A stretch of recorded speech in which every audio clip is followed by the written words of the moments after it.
I don't know if a line of text has ever shown me more about how bad an episode is going to be than this line of text right here. Tanchico 95 years ago. So we know immediately we're going to spend time again, not with Rand, though they want to make us think this season is about Rand, which it's not. We got maybe a little bit in episode 4, maybe half. But again, we are back to an insignificant character that shouldn't even be doing anything, being the main focus of our episode. So we have what ends up being 10 minutes of backstory on how mean everybody is in Tanchico, and that Leandra was mistreated, and we should feel sorry for her, and blah, blah, blah, blah, blah. Well, I don't care. I don't want to spend any time with Leandrin, and the show shouldn't want to spend any time with Leandrin, because this is all time that we're taking away from the main characters. But, once again, the show shows that it doesn't care about the main characters. It cares about the story it wants to tell, which has nothing to do with the Wheel of Time. So, Leandrin is now, of course, well, I guess she's free of Ishmael. I'm still wondering if he's going to show up. He probably will. But, that whole drivel ends with her, submitting to Ishmael, who just happened to be in Tanchico to find her. Wow, that wasn't convenient. He was just floating around Tanchico looking for girls that were being mistreated to turn to the shadow. Wonderful. We then have this scene with, apparently now Lanfear is subservient to Lanfear. Sure, why not? Look, I'll be honest, this scene was actually one of the better scenes of the episode, because, it's basically Lanfear treating a subservient like shit, which is how Dark Friend Forsaken interplay should work. Forsaken should treat Dark Friends like shit. Dark Friends should treat each other like shit to try and get stationed with the Forsaken to try and build their reputation and their power with the Dark One. So this scene actually probably works the best in this episode, and some of the interplay between the Dark Friends trying to just basically kill each other to get position. That all would work in a different show. So it's the best part of this episode by far, which is hard to say because it involves a character that shouldn't exist. But in isolation, it's the best part of the episode because it's actually something Dark Friends will be doing, and a Forsaken will be doing. Now, the funny part is the Dark Friends can't figure out whether they like the Forsaken or not, because only Lanfear or only Leandrin calls them chosen. The other ones can't figure out that they're supposed to call them chosen, not Forsaken. So is that something that's written wrong by the writers? And Kate Fleetwood is the only one that realizes that they should actually be calling the Forsaken by their Dark Friend title of chosen, because they're chosen by the Dark One. They're supposed to yearn to be in that position. No. It's fine. We can just screw it up all the way. Nobody's gonna notice. Nobody's gonna notice that the Dark Friends don't call the Forsaken chosen like they should. And it's very jarring because she can't get the name right. Then she calls him Forsaken. Then Leandrin calls him Forsaken. Of course, Mogideon, the strongest of all of us, is snooping around, which is fine, I guess. But then we get to some of the worst dialogue I've probably ever listened to, and the stupidest looking outfits I've ever seen, if we're being quite honest. This is the scene where Matt says, "Hey, Nynaeve, you're not a high-priced hooker, but I am, because he puts on a veil that apparently means that he's high-priced, because he's got a bunch of little beads on it, so he is a high-priced hooker." Ha ha ha ha! I guess all of the Tanchico stuff is just terrible. Yes, including the music. The music was freaking ridiculous. We'll get there in a second. Even if the tune is a little bit catchy, but of course we're talking about sex because the show is just horny. The show is just that's it. It's just who has sex with who, horny. That's it.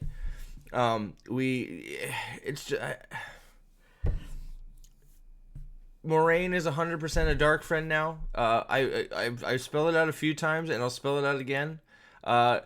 Moraine is taking direction from Lanfear. She is now doing tasks for Lanfear. Lanfear says you're not supposed to be letting Egwene near him. She says, I'm trying not to, but she's too bullheaded.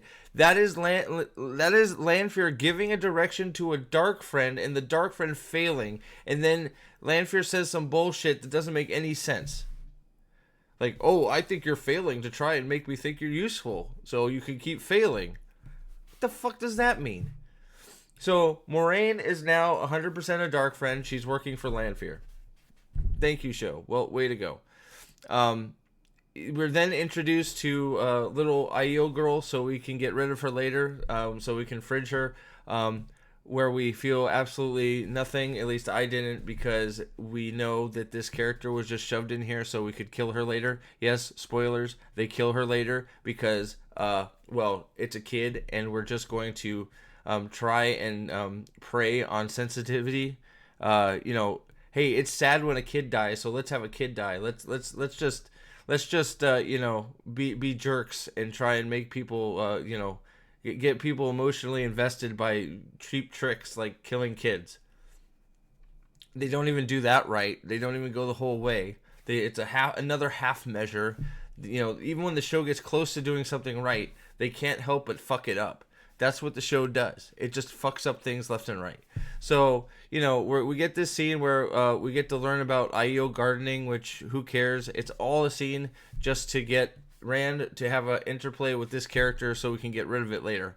So this character is, you know, we're trying to build a... Rand's a nice guy, guys. He likes kids, doesn't he? Man, what foreshadowing. Avienda is still a bitch. Good to hear. We then learn that Perrin has died because he took a sword to the stomach. Too bad, Perrin's dead. Oh wait, no, he's not. This is all so he can sit there and bleed out for a few days, so you know, Fael and him can have exposition dumps and talk about their life and learn to fall in love, right? We then, of course, have Matt is you know, attracted the gay peddler who is, of course, going to find exactly what Matt needs later because, you know, whatever, you know, he really wants to hook up with Matt, so he just finds whatever he needs, no problem, you know, because they're just going around again clumsily, you know, looking for stuff. It's sort of the same thing. It's what Matt's good at. He just shouts things and people hear him. Hey, I'm the hornblower. I'm the hornblower. Hey, I need a bracelet. I need a bracelet. That's what Matt does. So, good job, Matt. Matt then apparently hears Tom fumbling around in the dark, and Tom's like, "Who are you? I don't know who the fuck you are."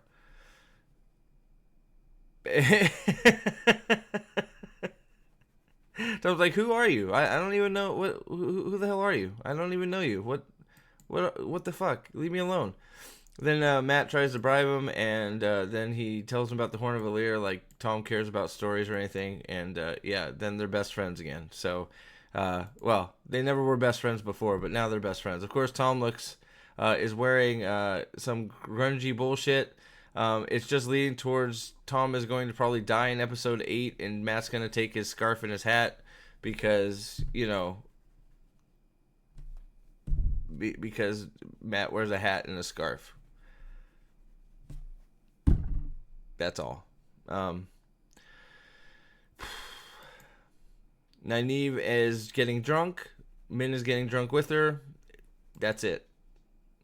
And oh yeah, that's right. The best way to get information about people is to get drunk and just sit around and ask at a bar, because men will just come up and tell you whatever information you need. Because, you know, everybody knows the famous Leandrin. Leandrin, oh yes, we know of her. She is crazy. She's also walking around with a troop of circus maidens that are all dressed in weird attire, right? They're definitely keeping a low profile. That nobody, yeah.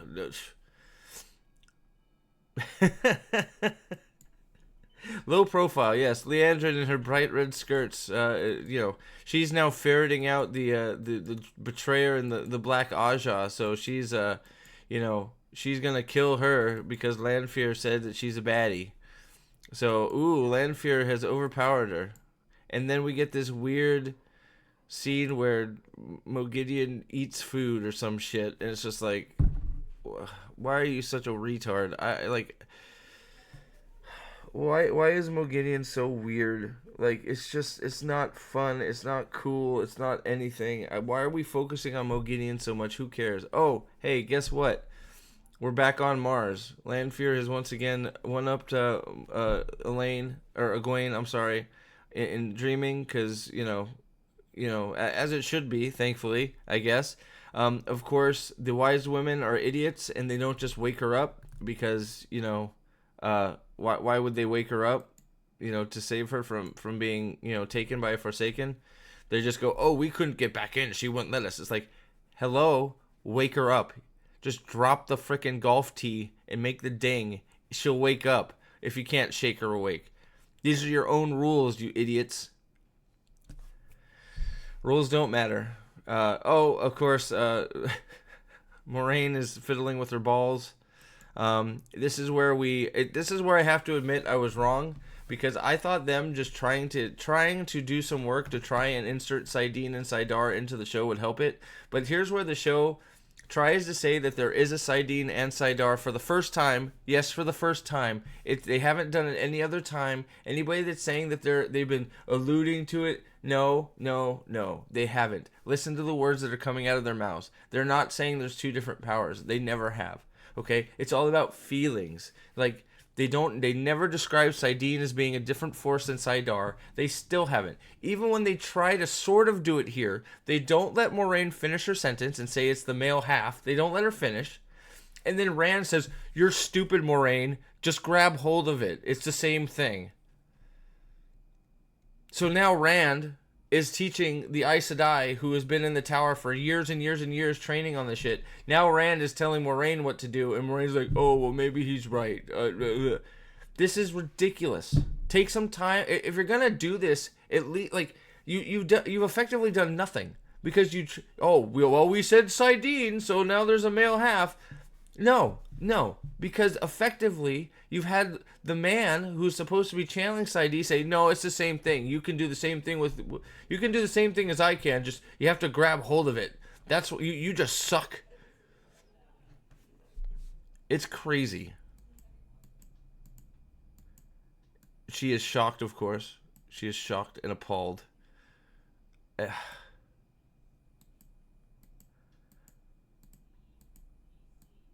This is when we get to, of course, the bonding session. Perrin and Fael fall in love in 5 minutes. Of course, those mountain herbs are strong, baby. They're healing your wound like nobody's business.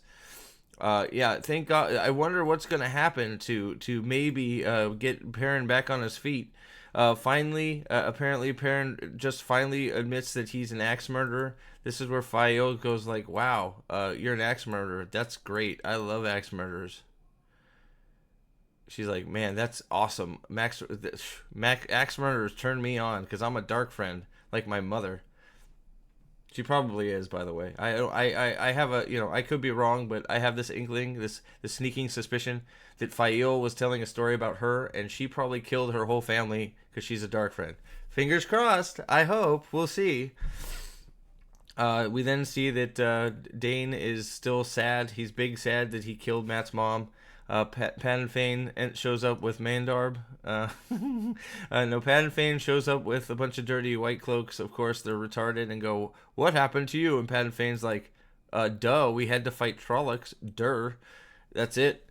Padenfane's going to show up with the dagger at some point, too. I can't wait for that to show up when he stabs somebody with the Shadow Logut dagger. How did he get it? I don't know, but we haven't seen it. I'm pretty sure he's got it. So, can't wait for that.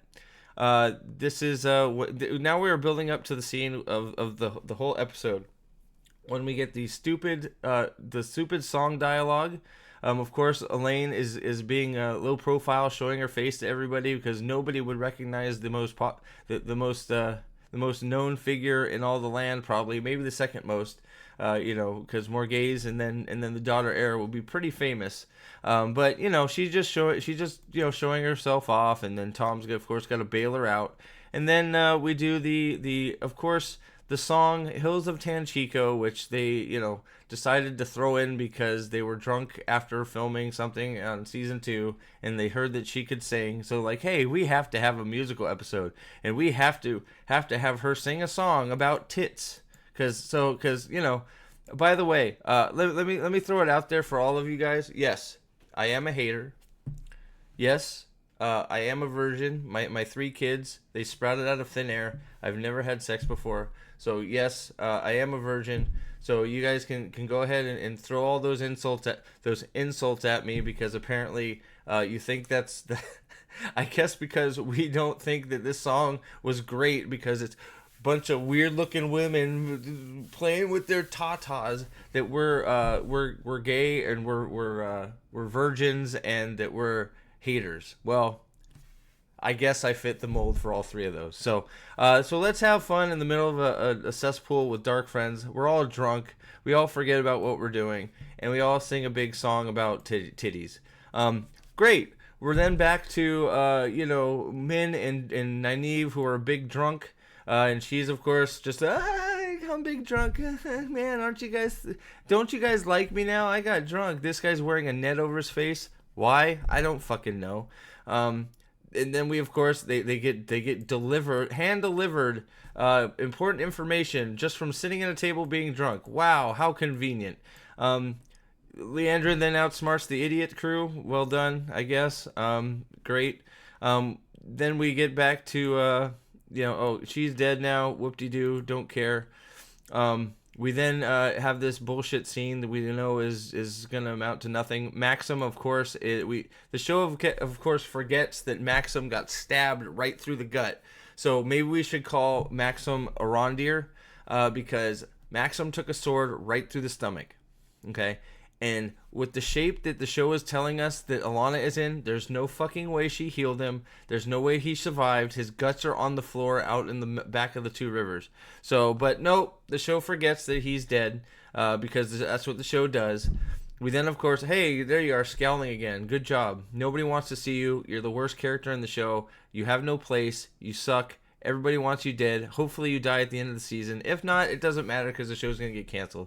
We hate you, Mascom. I know the actor hates that we hate you, but you know what? Your character sucks. It's also going to be taking away scenes from a better character called Tam Thor that you are replacing for some fucking unknown reason. Oh, that's right. We all know. It's because you sleep with the fucking director and the showrunner. That's the only reason you have a place on this show. So that's also the reason Ivan's dead, but no, you guys don't want to admit that, do you? Moving on, of course. Oh, then we get the Wonder Twins. The Wonder Twins show up. Oh my God! Thank God, the Wonder Twins. The power of Manetheren blood. Thank God. Oh, and we're on our deathbed, and Alana's like, oh, wait a second. Do you guys like pomegranates? Would you like to sample pomegranate with me, and we can all have a big orgy right here and heal me during the orgy? She literally teaches them to do one of the hardest things possible for channeling in 2 seconds. These are 2 girls who have never... Okay, they've channeled a little bit, but they haven't got any instruction. They barely know how to channel at all. And they're doing a very complicated healing weave to save her life. Wow, that's not fucking plot convenience at all. So yeah, Matt's sisters, who are going to be big, much more important than him, are now super channelers. They're super healers. Fail, the dark friend, probably, and Perrin, of course, are in love. Alana's back on her feet, of course. Ha ha ha! I'm healed. How about that? I told you. We're still singing the Hills of Tanchico. Nobody cares. Elaine is an idiot. So, because she's an idiot. Of course, oh my God, look at that. The bracelet just fell in their lap. Wow. This whole episode is stuff falling in their lap. They don't have to do anything. Stuff just comes to them. People come and give them information. They get freaking, oh, you need a hot tip? Oh, well, I'm just drunk in a bar. Let's get drunk. Hey, Missy. Did you say the word Leandrin? I know where she lives. Would you like me to give you directions? Hey, Matt, you said you needed a bracelet, right? Here's a bracelet. I found it in my dad's shit. I went and found him, went rooting through all of his shit because I really wanted to sleep with you, Matt. So can we hook up later? Because I really like you. And then Tom, of course, overhears, Leandrin, don't you know Leandrin is famous? Leandrin is the meanest of the mean. She was so mistreated. Oh my God, what a terrible person. It's ridiculous. It's the silliest shit you've ever seen. Just they're not doing any. It's like, oh, we're gonna walk around and mix in and sing songs, and then, oh, just the information shows up. How convenient. Oh God. So of course, Mogideon is busy being weird. We get the scene where she compulses the girls. It's decent. The best part is Nynaeve actually trying to fight her, so that's decent. Even though probably Nynaeve is not going to fight her, she's probably going to fight Leandrin. At least that's what we've sort of suspected. Is they've been building up this Nynaeve Leandrin fight, so I think they're probably going to leave the Mogideon fight to Elaine to give her something to do. We'll see. But this again in seclusion, this scene is not the worst. It's probably along with the Forsaken scene at the beginning with Lanfear, probably one of the better parts of the episode. So, but it's weird, And I'm so done with Mogideon being weird. I'm not sure why she cuts her face. Apparently she's marked her now, or she's just a bitch. I don't know. I don't know if we're doing a mind trap thing, from later in the books or what, but. Mogideon decided to cut her face up. Big meanie. Hey, the show Rand is here. It's amazing. Rand, the main character. Holy shit. This is the scene where Egwene comes in and they have a big fight over him sleeping with Lanfear, which. Yeah, he's dumb. This is why it shouldn't be happening and why it should never happened in the show and why it doesn't happen in the book, because Rand's a fucking idiot. Also, at this point, if you remember, Egwene and Rand have parted ways on good terms, because they've both come to terms with the fact that they love each other basically as brother and sister, and that there's other people out there for them. But in the books, of course, it's different women and a different man. Here we haven't done any of that. Instead, we've decided to try and keep them together, which I think this whole thing where they're splitting up is not going to last. I think they're going to try and keep them together, but I guess we'll see. Egwene is going to decide to save Rand from himself or some bullshit, because she knows better. She's right. Why are you such a fool? Yeah, Rand is a fucking dumb fucking idiot. So I can't disagree with Egwene here. But, this whole scene is wasted time. It's all a bunch of bullshit. Blah, blah, blah feelings. I'm not good enough for you. You're not good enough for me. You stopped caring about me, so I decided to sleep with the devil. Oh, well, I guess you're right. Blah, it's just... it's so just... emotionally vapid. I didn't care about any of this shit. I don't care that Egwene and Rand are freaking fighting. Rand still does anything. It's all Egwene. Oh, Egwene is the best. I do everything for Egwene. I'm gonna stop everything for Egwene. And guess what? He's probably gonna still, even though she just said fuck you, he's probably still gonna do everything because he wants Egwene to be happy. It's it's ridiculous how his whole motivation for this show has been Egwene. I'm tired of it. So maybe now that they've split up. Oh wait, they haven't really split up, because we do the little cuddle thing, and then oh wait.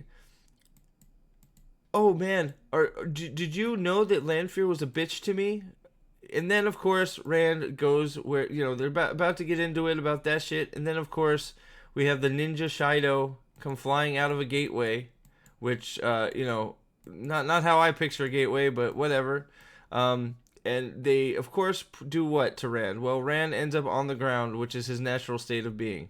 So Rand spends most of this fight on the ground doing nothing. There's a weird Samael with his weird bones. Everybody's coming through the gateway. Of course, Egwene gets knocked down, but she gets back up. Then Avienda just shows up from fucking nowhere. Hey, look. Egwene's back in the game, but where's Rand? Rand's still laying on the ground. I guess he just took the brunt of that shot, apparently. I wonder, why is Rand still on the ground? Nobody knows. Why is it so dark? So we can't see anything. That's great. So Rand's on the ground. Egwene gets back up, starts fighting, and then she takes a slash right to the stomach and dies. Oh, wait. wait a second. Did we miss that part? That's right. The show misses that part too because Egwene takes a slash right to the stomach. I think it's right here after shooting weird fireballs around. She takes a slash right to the stomach right there. And then the next scene over, she's fine. I guess she just healed herself because she's the best ever. Let everybody get out, get out, get out. Rand's finally on his feet to get everybody outside. And then Samael with his stupid mace. And yes, it's stupid. His mace is dumb. You have one of the few Blade Masters in the series walking around with a stupid power mace. Why don't you just use the fucking one power? And then when he decides to use the one power, Rand, of course, does this. I'm ignoring everybody. I don't know what I'm doing, but hey, lightning, and I kill Samael.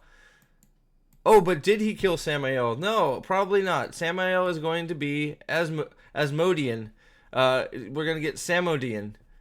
Because, you know, he's not really dead. He's just sitting there with the rocks next to him. So he's not dead. So we're getting Samodine. Because we're going to wake him up and, Egwene is going to probably take over training and, learn a whole bunch from Samael. And Rand's going to learn a little too or some shit. I don't know.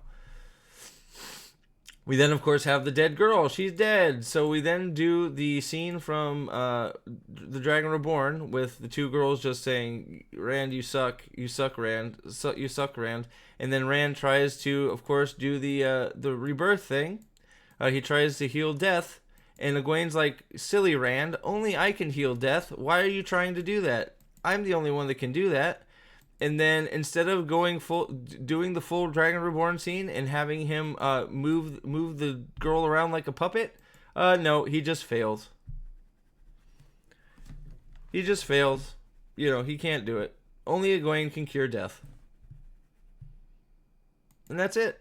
And that's our episode. Rand's crying again. The poor girl is has been fridged. Samael is there, not dead, getting ready to be probably shielded by Moraine or Egwene or one of the girls, and they'll probably maybe he'll train them instead of Rand. I don't know, but this is now Asmodean, Samodine. So be ready for that bullshit, and yeah, and of course it was Lanfear that sent him because Lanfear is still helping Rand, and Moraine is working for Lanfear, so Lanfear is probably directed Moraine to shield off Samael so he can be Rand's teacher. Why not? Nothing makes sense. Fuck it. Remember, Samael is the weakest of the Forsaken according to our list of Forsaken that we're given in that one cold open, right? So, there you go. So that's the episode. What a tragedy. I'm crying too, Rand. I'm crying too, Rand. So we got about 10 minutes of Rand doing bullshit. It's mostly Egwene talking down to him. And that's, I'm so glad we're focused on Rand. Man, this season's doing such a great job of focusing on Rand. And I can't wait to see what happens. Oh, that's right. The next episode is going to be all Two Rivers stuff. So we're not going to get any Rand. So, man, we are completely out of time, show. And you have done nothing. You haven't done All Caradal. We know that's coming up, and it has to be episode 8. So you're going to speed run all that? Or are they just going to have a breakdance fight at All Caradal? I have no idea how they wrap this up, because we already know that most, if not all, of episode 7 is going to be the Two Rivers fight, which is going to be a cringe-filled fest of bullshit. Probably so dark we still can't see anything. And then, then they have to wrap up everything in episode 8. And they've wasted so much time on bullshit that there's no way they can fit it all. No way. It's going to be such a mess. It's hard to even explain how much of a mess it's going to be. So, episode 6 was just terrible. The song part was ridiculous. Everybody I thought everybody was joking when they said the Hills of Tanchico was going to be about boobs, and guess what? It was about boobs. Wow. I guess nothing's off the table when it comes to this show. So, yep. Well, thanks for watching, and we'll be back very soon for another review of this crap show. Thank God it's almost over. Don't rewatch it, because even that's not going to save it. So everybody telling you to rewatch episodes over and over again, this show is doomed. Nobody's watching it. Nobody cares, and it'll soon be over. So maybe we can start the timer and get a real adaptation in the future. One can only hope. Thanks again for watching. All hail the Lord Dragon. We'll see you on the next one. Bye.